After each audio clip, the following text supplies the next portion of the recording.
It wouldn't be Fallout without vaults, and the Fallout TV series fully understands that the true horror of this universe doesn't just live in the wasteland. It's buried deep underground behind smiling Vault-Tec logos and cheerful propaganda posters.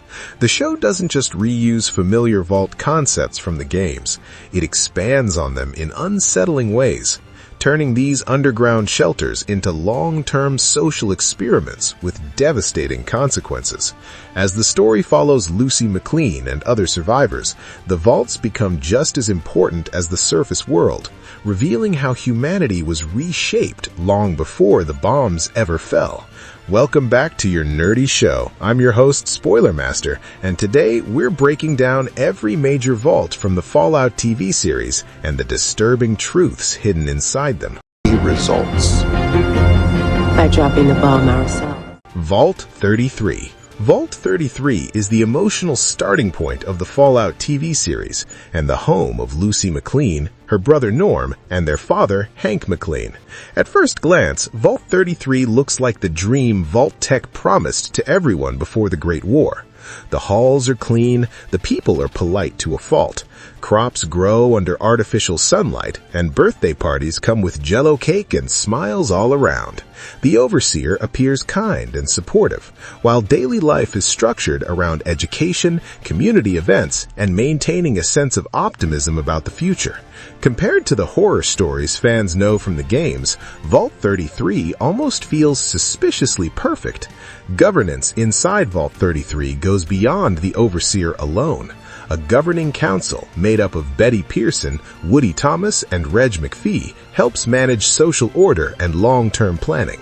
This gives the illusion of democracy, but in reality, all major decisions still align with Vault-Tec's hidden objectives. Marriage ceremonies, childbirth, and education are treated as civic duties rather than personal milestones, reinforcing the idea that the Vault exists for a greater purpose rather than individual freedom.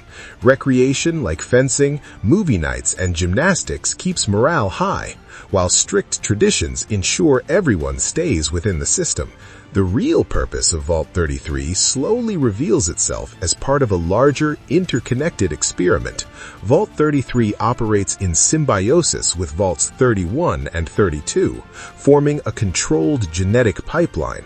The residents are part of an intentional breeding program designed to create what Vault-Tec believes will be superior humans, capable of reclaiming the surface on a future reclamation day. Intermarriage with Vault 32 isn't just encouraged, it's essential to maintaining the gene pool. Even the gatekeeper, Chet, who happens to be Lucy and Norm's cousin, plays a role in ensuring this system runs smoothly. Despite its calm exterior, Vault 33 is deeply rooted in eugenics. Its residents are taught from birth that they are special, chosen, and destined to rebuild the world. This belief keeps them compliant, hopeful, and blind to the truth. Vault 33 isn't just a shelter, it's a farm, carefully cultivating people instead of crops, all under the watchful eye of Vault-Tec's long-dead executives. Vault 32. Vault 32 initially seems like a mirror image of Vault 33, another peaceful partner in the tripartite vault system. That illusion shatters during Lucy McLean's wedding when supposed Vault 32 dwellers reveal themselves as raiders led by Lee Moldaver. Their violent assault and kidnapping of Hank McLean immediately raises questions about what really happened inside Vault 32 long before the show begins. When Norm McLean and Chet later infiltrate Vault 32, they uncover one of the most disturbing environments in the entire series.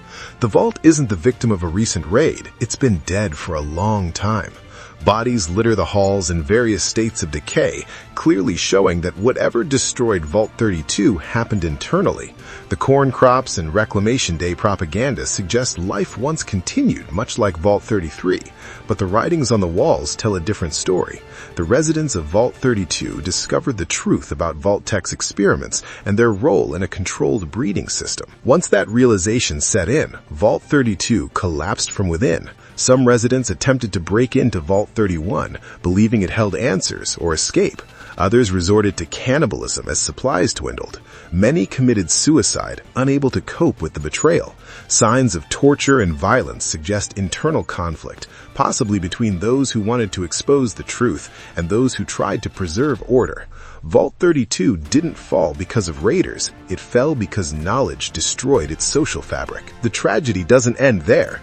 Betty Pearson, once she realizes Norm is uncovering the truth, quickly covers up the evidence. Vault 32 is reset, cleaned, and repopulated using selectively chosen residents from Vault 33. Chet and Lucy's friend Stephanie, now a mother, are transferred to rebuild the illusion. Vault-Tec's experiment continues, proving that failure isn't an endpoint, it's just a setback. By banishment to the surface!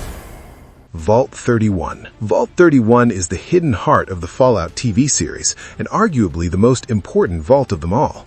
While Vaults 32 and 33 house ordinary citizens, Vault 31 contains the architects of the entire experiment.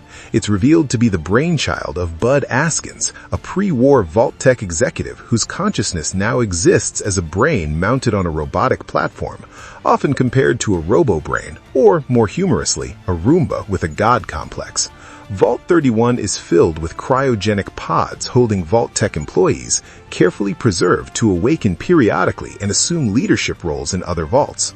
Overseers like Hank McLean and Betty Pearson weren't born into their roles. They were selected long before the bombs fell. Their job is to guide the population according to Vault-Tec's long-term vision, ensuring loyalty, obedience, and genetic purity across generations. Bud's Buds is chillingly simple. Create generations of Vault-Tec loyalists who will emerge as the ruling class of the post-apocalyptic world. While the surface burns and societies collapse, Vault 31 quietly prepares its chosen elite to inherit everything. Norm MacLean eventually uncovers this truth by impersonating Betty Pearson and infiltrating Vault 31. His discovery recontextualizes everything about Vault 33 and 32, revealing that the residents were never meant to lead, only to breed and obey. Tragically, Norm's knowledge becomes another form of imprisonment, as he's not allowed to leave, trapped with Bud Askins and the horrifying reality of Vault-Tec's success. You people are crazy! Your entire culture is insane! Vault 4. Vault 4 initially feels like a miracle in the wasteland. When Lucy and Maximus stumble upon it while searching for medical help, it appears clean, friendly, and almost luxurious. The doctor treats Maximus's wound without hesitation, and once Lucy's Vault 33 origins are revealed, their welcome becomes even warmer. Maximus receives fine accommodations, Vault-Tec snacks, caviar, and even a robe and slippers, making Vault 4 feel like a paradise compared to the brutality outside. That illusion cracks quickly. Lucy and Maximus discover they aren't guests, they're test subjects.